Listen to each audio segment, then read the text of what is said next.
ये अपने पास न्यूमेरिकल दिया हुआ है। इस न्यूमेरिकल को आज अपन सॉल्व कर रहे हैं। इसमें दिया हुआ है कि in an air standard diesel cycle, in an air standard diesel cycle the compression ratio is 16। सबसे पहले क्या दिया हुआ है हमें दिया हुआ है कंप्रेशन रेशियो। तो कंप्रेशन रेशियो क्या होता है? कंप्रेशन रेशियो, कंप्रेशन रेशियो को अपन आर से डिनोट करते हैं। ये होता है total volume upon clearance volume. ठीक है, सबसे पहले मैं डीजल साइकिल के बारे में दिया हुआ है तो डीजल साइकिल को बना रहा हूँ। तो डीजल साइकिल का डायग्राम देखो। डीजल साइकिल का सबसे पहले पीवी डायग्राम,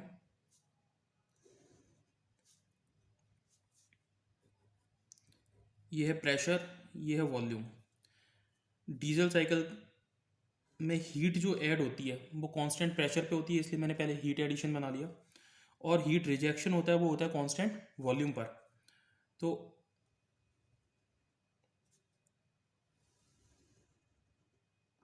ये वाली प्रोसेस है 1 2, ये 3 है, ये 4 है।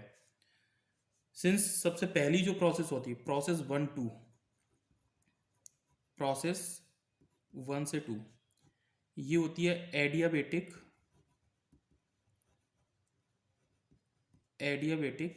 कंप्रेशन।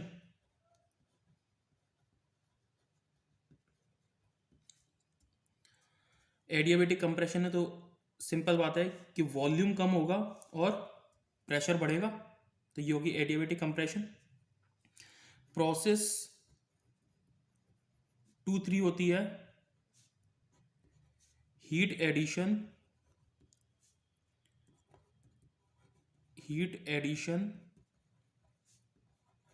Eight constant pressure.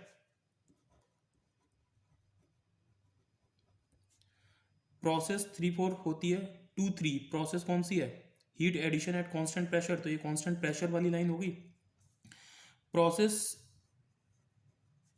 3 4 होती है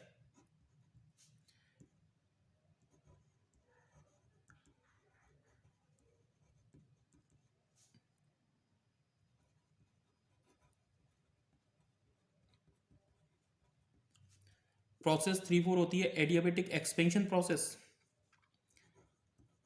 प्रोसेस 4 1 होती है, प्रोसेस 4 से 1 कौन सी होती है? Heat rejection at constant volume.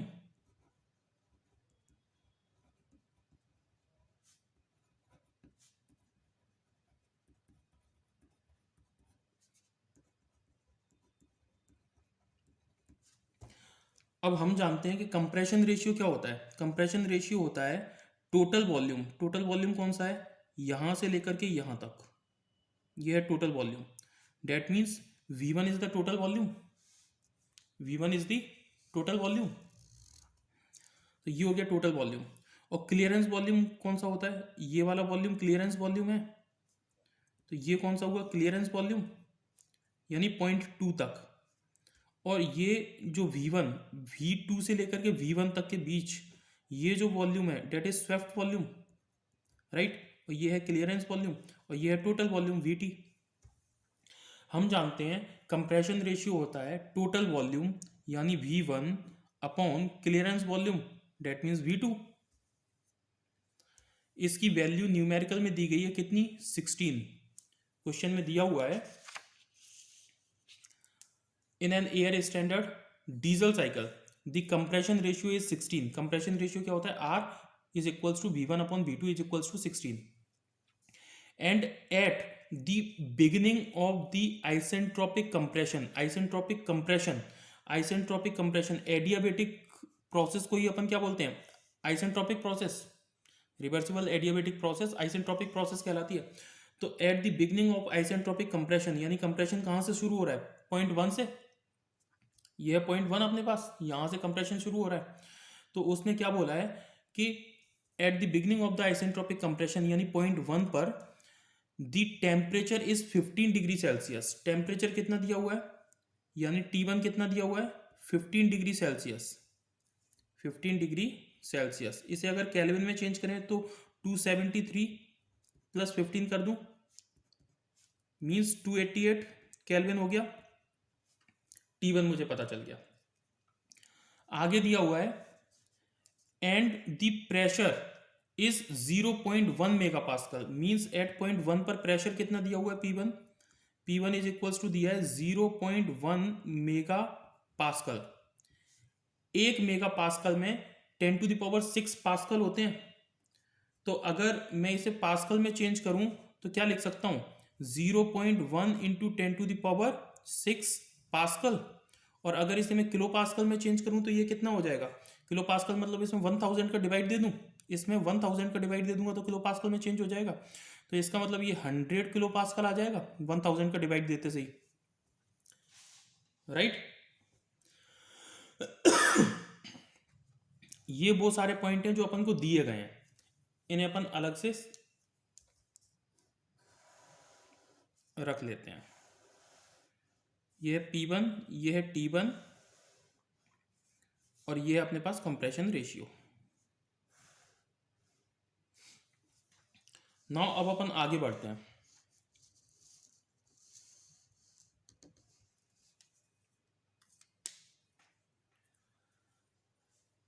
अब एक बात देखो, प्रोसेस 1-2 कौन सी प्रोसेस है, प्रोसेस 1-2 है एडियाबेटिक कंप्रेशन प्रोसेस।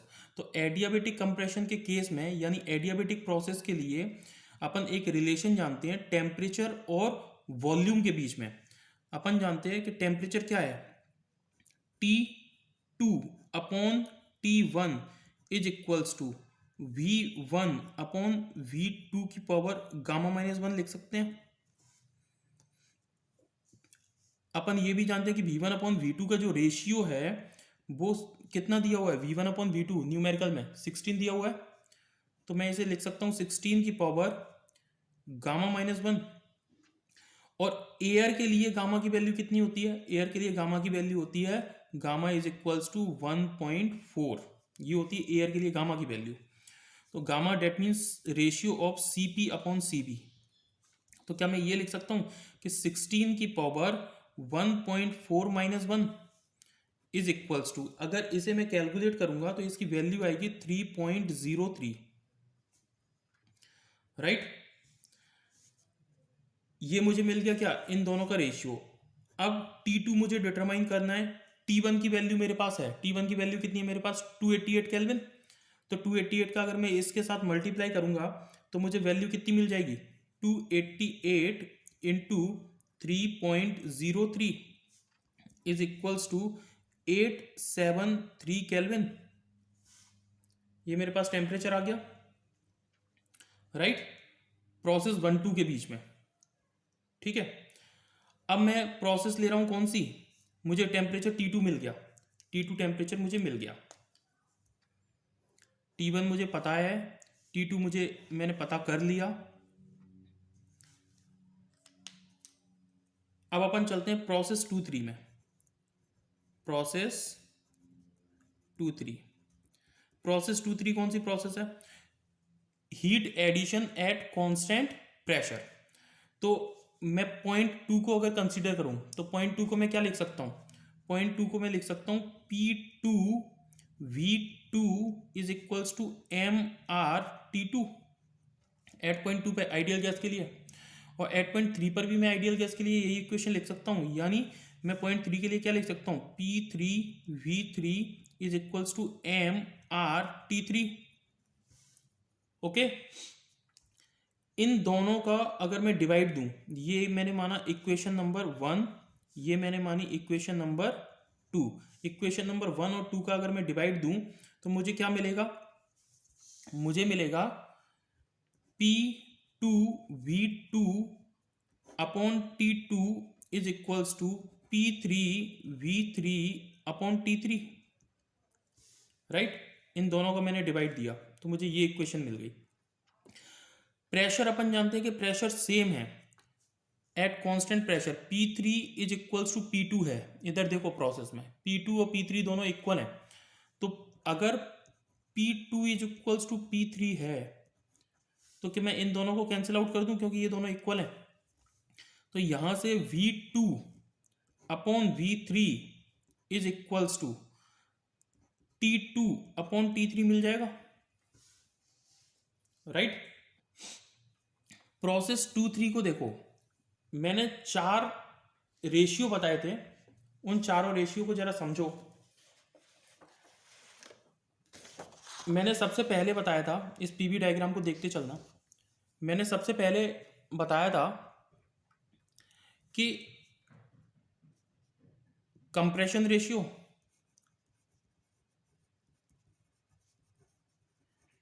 जो अपन को दिया गया है R कितना है 16।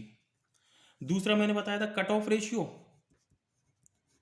Cut off ratio, cut off ratio जिसे अपन RC से डिनोट करते हैं, और कट ऑफ रेशियो होता है ratio at the constant, ratio of the volume at the constant pressure, ratio of volume at the constant pressure. तो कांस्टेंट प्रेशर ये है, इस पर वॉल्यूम का जो रेशियो होगा that is cut off ratio. Volume कितना है, एक V3 है, दूसरा V2 है, तो क्या मैं ये लिख सकता हूं कि V3 अपॉन V2, राइट। तो ये कट ऑफ रेशियो है, ओके। तीसरा रेशियो मैंने बताया था pressure ratio, pressure ratio, pressure ratio को अपन RP से डिनोट करते हैं, और ये जो प्रेशर रेशियो होता है ये होता है कि एट द कांस्टेंट वॉल्यूम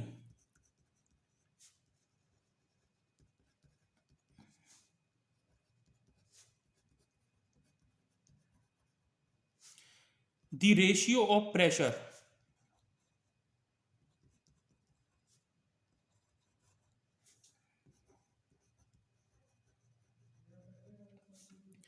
तो RP इज इक्वल्स टू कितना हो गया, डायग्राम में देखो P4 अपॉन P1, इन दोनों का रेशियो क्या हो जाएगा, क्योंकि ये कांस्टेंट वॉल्यूम प्रोसेस है, तो P4 अपॉन P1 क्या हो जाएगा, ये हो जाएगा प्रेशर रेशियो, राइट। अब अपन एक काम और करते हैं, ये V3 और V2 को अगर अपन एनालाइज करें तो देखो क्या इसमें ये V3, ये V2 अपॉन V3 दिया हुआ है, इसे मैं चेंज कर दूं, इसे मैं चेंज करके लिख रहा हूं V3 अपॉन V2, यहां T3 अपॉन T2 आ जाएगा, सही है। तो V3 अपॉन V2, अब ये रेशियो कौन सा है, ये रेशियो है कट ऑफ रेशियो, अपन को यही डिटरमाइन करना है। तो इसे डिटरमाइन करने के लिए मेरे पास T2 है, T2 मैं डिटरमाइन कर चुका हूं, T2 मैं डिटरमाइन कर चुका हूं, ओके। मुझे V3 अपॉन V2 पता करना है, मुझे अगर T3 पता चल जाए तो मुझे V3 अपॉन V2, यानी ये कौन सा रेशियो है, ये है कट ऑफ रेशियो, तो कट ऑफ रेशियो मुझे पता चल जाएगा। तो मुझे पता करना है V3, V3 देखो जरा न्यूमेरिकल में दिया हुआ है, क्वेश्चन ने कहा है कि heat is added until the temperature at the end of the constant pressure, at the end of the constant pressure. Constant pressure process कहां पर एंड हो रही है, देखो कांस्टेंट प्रेशर प्रोसेस एंड हो रही है पॉइंट 3 पर, तो पॉइंट 3 पर उसने टेम्परेचर दिया हुआ है कितना 1480, कितना टेम्परेचर दिया हुआ है 1480। तो क्या मुझे T3 की वैल्यू दी गई है, T3 की वैल्यू कितनी है 1480, लेकिन ये किस में है डिग्री सेल्सियस, कैसे मैं केल्विन में चेंज कर लूं, तो केल्विन में चेंज करने के लिए इसमें मैं 273 ऐड कर दूं, जैसे ही मैंने इसमें 273 ऐड की तो ये 1735 केल्विन आ जाएगा, मुझे T3 पता है। अब क्या यहां पर मैं T3 की वैल्यू पुट कर दूं, T2 मुझे पता है, T3 मुझे पता है, तो क्या मेरे पास RC आ जाएगा कट ऑफ रेशियो। देखो cut off ratio RC is equals to T3 की वैल्यू कितनी दी गई है, T3 है 1735, और T2 की वैल्यू कितनी दी गई है, T2 की वैल्यू अपन डिटरमाइन कर चुके हैं, ये देखो T2 है अपने पास 873 केल्विन, 873 केल्विन, राइट, यही है, हाँ। तो इन दोनों का अगर रेशियो अपन देखें तो इन दोनों का रेशियो कितना आ जाएगा, कट ऑफ रेशियो 2.01। तो अपने पास आरसी आ गया 2.01। ओके, अब अपन चलते हैं,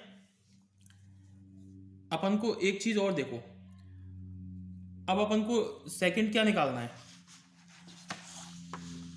सेकंड अपन को निकालना है द हीट सप्लाइड पर kilogram of air. Means part B को अपन सॉल्व कर रहे हैं, पार्ट बी में पर किलोग्राम दिया हुआ है, इसका मतलब मास ऑफ एयर कितना दिया हुआ है 1 किलोग्राम, और हीट सप्लाइड मुझे डिटरमाइन करनी है। तो हीट सप्लाइड प्रोसेस कौन सी है, प्रोसेस 2-3 हीट सप्लाइड है। Heat supplied at constant pressure Q add at constant pressure. तो क्या मैं ये लिख सकता हूं कांस्टेंट प्रेशर के लिए formula m c p into T3 minus T2, right. अब देखो m मेरे पास 1 है, Cp की वैल्यू एयर के लिए क्या होती है 1.005, और T3 मुझे पता है, हाँ T3 मुझे दिया हुआ है न्यूमेरिकल में, ये देखो 1735, T3 मुझे दिया हुआ है 1735, और T2 की वैल्यू मुझे दी गई है, हाँ T2 की वैल्यू कितनी है, ये रही 873। तो क्या मैं Q एडिशन निकाल दूं, यानी heat addition is equals to कितना हो जाएगा, m यानी 1 इंटू सी पी 1.005, T3 की वैल्यू है 1735, और इसकी वैल्यू है T2 की 873। यहां से अगर इसे मैं पूरे को कैलकुलेट करता हूं तो मुझे हीट मिल गई 884.4 किलो जूल पर किलोग्राम। मेरे पास क्यू एडिशन आ गया, मींस दूसरा पार्ट सॉल्व हो गया, क्यू एड। अब थर्ड पार्ट अपन चलते हैं पार्ट सी की तरफ। पार्ट सी क्या कह रहा है, द साइकिल इफिशियंसी, साइकिल की इफिशियंसी अपन को डिटरमाइन करनी है। पार्ट सी है साइकिल इफिशियंसी। देखो जरा, साइकिल की इफिशियंसी डिटरमाइन करने के लिए हम जानते हैं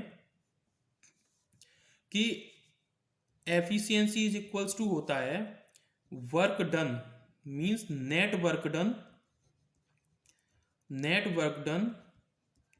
अपॉन हीट सप्लाइड,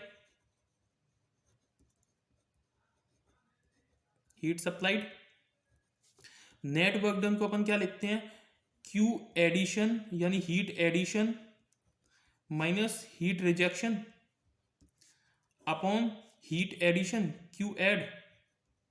क्या यहां से आ जाएगा 1 minus Q rejection upon Q addition. मुझे अगर हीट रिजेक्शन पता चल जाए या फिर वर्क डन पता चल जाए तो मैं एफिशिएंसी डिटरमाइन कर लूंगा, सही है। तो इसे डिटरमाइन करने के लिए मैं इसे मान रहा हूं इक्वेशन नंबर 3।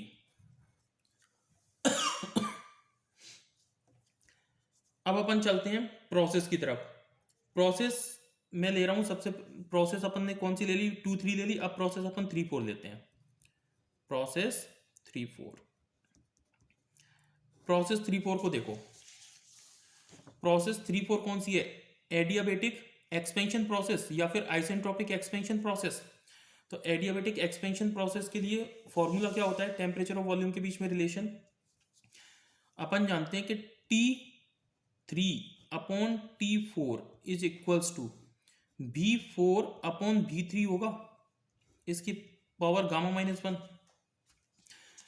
एक चीज देखो, V4 क्योंकि ये कांस्टेंट वॉल्यूम प्रोसेस है तो V4 बराबर होगा V1 के। ओके, तो क्या मैं इसे ये लिख सकता हूं कि V1 अपॉन V3 की पावर गामा -1। मैं एक काम कर रहा हूं, इसमें V2 का डिवाइड दे रहा हूं, V2 का ही मल्टीप्लाई कर रहा हूं। क्या मैं ये लिख दूं V1 अपॉन V2 का मैंने डिवाइड दिया और V2 का मैंने मल्टीप्लाई किया, कोई परेशानी इसमें, क्योंकि V2 का ही डिवाइड दे दिया, V2 का ही मल्टीप्लाई कर दिया, तो दोनों चीजें सेम होनी चाहिए। तो मैं लिख रहा हूं T3 upon T4 is equals to V1 upon V2 कितना क्या होता है? V1 upon V2 cut off ratio, sorry V1 upon V2 होता है कंप्रेशन रेशियो। देखो V1 अपॉन V2 क्या है? कंप्रेशन रेशियो, ठीक है। और V यहाँ पर V3 अपॉन V2, ध्यान देना V3 अपॉन V2, ये जो रेशियो होता है ये क्या होता है? Cut off ratio. ये देखो V3 अपॉन V2 ये है कट ऑफ रेशियो, राइट। क्या मैं इसे ये लिख लूँ कि V1 अपॉन V2 है कंप्रेशन रेशियो, मीन्स R। ये V3 अपॉन V2 ये क्या है? Cut off ratio. तो इसे मैंने RC लिख लिया, RC की पावर गामा माइनस वन। क्या इसे R अपॉन RC की power gamma minus one, R की वैल्यू अपन को कितनी दी गई है? 16। न्यूमेरिकल देखो जरा, R की वैल्यू दी गई है 16। RC की वैल्यू अपन ने डिटरमाइन कर ली, कितनी है? 2.01। तो मैंने इसे लिख लिया 2.01 की power gamma minus one, gamma की वैल्यू 1.4 माइनस वन। क्या अगर मैं इन दोनों का रेशियो देखूं, इसे मैं सॉल्व करूं तो इसकी वैल्यू कितनी आ रही है? 2.29। यहां से T3 upon T4, T3 upon T4 is equals to 2.29 मुझे मिल गया। T3 की वैल्यू मुझे दी गई है, क्या मैं T4 डिटरमाइन कर सकता हूँ? T4 की वैल्यू कितनी आ जाएगी? तो ये आ जाएगी T3 की वैल्यू है 1735, पहले वाले पेज पर जाकर देखो, और इसकी वैल्यू है 2.29। तो क्या मुझे T4 की वैल्यू मिल जाएगी? T4 इज इक्वल्स टू कितना आएगा? 766 केल्विन। T4 मुझे मिल गया, ओके। अब मुझे निकालना था हीट रिजेक्शन। हीट एडिशन में निकाल चुका हूँ, हीट एडिशन मेरे पास ये रहा, लेकिन हीट रिजेक्शन निकालना है। तो हीट रिजेक्शन देखो कौन सी प्रोसेस में हीट रिजेक्शन? प्रोसेस 4.1 में है हीट रिजेक्शन। तो heat rejection at constant volume है। तो heat rejection at constant volume अपन क्या लिखते हैं formula? Q rejection at constant volume क्या लिख सकता हूं मैं? एम सी भी, क्योंकि कांस्टेंट वॉल्यूम पर है इसलिए C B, into T4 minus T1। ये देखो M C B T4 minus T1, T4 ज़्यादा होगा T1 कम होगा, ओके। अब इसमें वैल्यू पुट करो। अपन जानते हैं मास दिया गया है कितना? 1 किलोग्राम, इंटू सी बी की वैल्यू कितनी होती है? सी बी की वैल्यू होती है 0.718। ये वैल्यू याद करनी पड़ेगी आइडियल गैस के लिए। T4 की वैल्यू अपन डिटरमाइन कर चुके हैं 766, माइनस T1 की वैल्यू, T1 की वैल्यू अपन को दी गई है, कितनी दी गई है? इनिशियली देख लो जरा, T1 की वैल्यू अपन को दी गई है 288, दिख रहा है सबसे ऊपर 288। तो क्या यहां पर मैं पुट कर दूं 288? तो यहां से अगर मैं हीट रिजेक्शन की वैल्यू डिटरमाइन करूं तो कितनी आ जाएगी? हीट रिजेक्शन की वैल्यू आ गई 343.2 किलो जूल पर किलोग्राम, ओके। अब इस वैल्यू को यानी क्यू रिजेक्शन की ये जो वैल्यू है इसे मैं पुट कर रहा हूं इस वाली इक्वेशन में, और हीट एडिशन की वैल्यू इसकी भी पुट कर रहा हूं मैं इस वाली इक्वेशन में। तो मुझे एफिशिएंसी मिल जाएगी। तो एफिशिएंसी इज इक्वल्स टू कितना आ जाएगा? 1 minus Q rejection upon Q addition. इसकी वैल्यू पुट करो 1 माइनस कितना दिया हुआ है? क्यू रिजेक्शन कितना है? क्यू रिजेक्शन है अपने पास 343.2।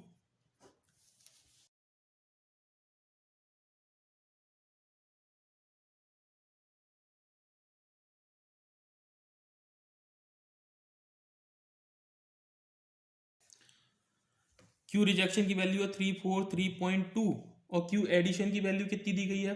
क्यू एडिशन है 884.4, सही है, ये दिया हुआ है क्यू एडिशन।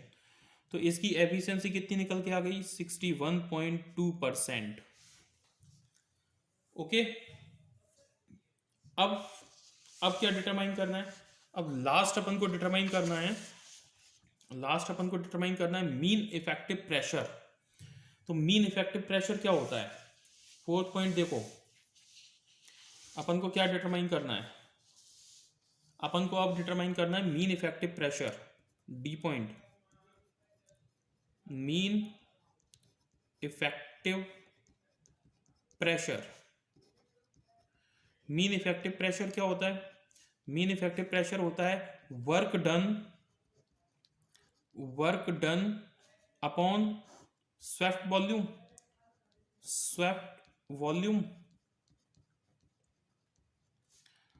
वर्क डन कितना है?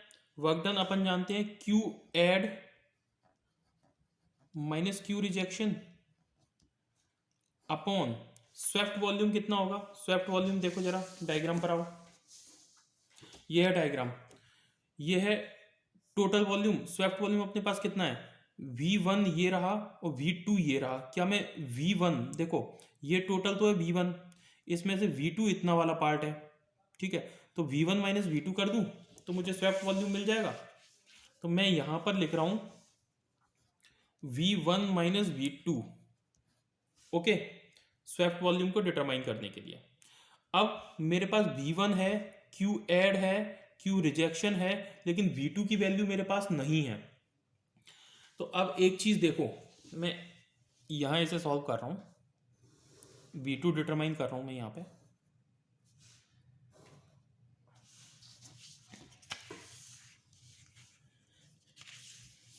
देखो जरा यहां पे ये क्या दिया हुआ है?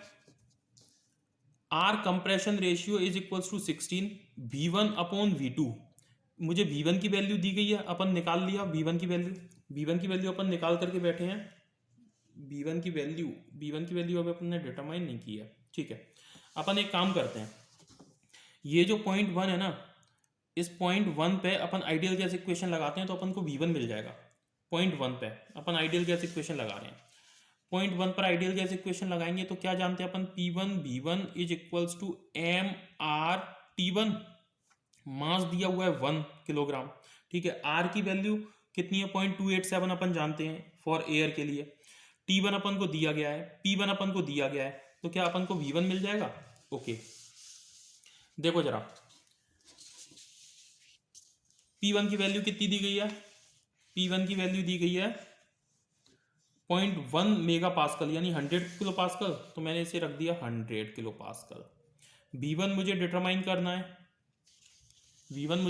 करना है, मास मुझे दिया है 1 किलोग्राम, आर की वैल्यू होती है एयर के लिए 0.287 इंटू T1 की वैल्यू अपन को दी गई है, हाँ, T1 की वैल्यू कितनी दी गई है? 288। तो क्या मैं यहाँ पे T1 की वैल्यू पुट कर दूं 288? क्या मुझे यहाँ से V1 मिल जाएगा? V1 कितना आ जाएगा अपने पास? V1 की वैल्यू आ गई 0.827 मीटर क्यूब पर किलोग्राम। वॉल्यूम आ गया, मुझे V1 मिल गया। अगर मुझे V1 मिल गया तो अब अपन एक चीज और जानते हैं, ये क्या दिया हुआ है? Compression ratio V1 upon V2 is equals to 16 है। V1 मुझे मिल गया, क्या यहाँ से V2 आ जाएगा? तो देखो V1 यानी 0.827 upon V2 is equals to 16, तो यहाँ से V2 इज इक्वल्स टू कितना आ जाएगा? V2 इज इक्वल्स टू आ जाएगा 0.052 मीटर क्यूब पर किलोग्राम। V2 की वैल्यू मिल गई मुझे, V1 मिल गया, V2 मिल गया। अब इसमें पुट कर दो, Q एडिशन कितना है? Q एडिशन है अपने पास 884.4 माइनस Q रिजेक्शन की वैल्यू कितनी है? Q रिजेक्शन की वैल्यू अपन डिटरमाइन कर चुके हैं, कितनी है Q रिजेक्शन? ये रहा 343.2 अपॉन V1 की वैल्यू कितनी है? 0.827 माइनस V2 की वैल्यू कितनी है? 0.05। अगर इसे कैलकुलेट करें तो मीन इफेक्टिव प्रेशर आ जाएगा अपने पास 698.45 किलो पास्कल। यह है मीन इफेक्टिव प्रेशर MEP। क्या यही वैल्यू डिटरमाइन करनी थी, राइट? तो ये वाला न्यूमेरिकल हो गया सॉल्व। Okay, thank you.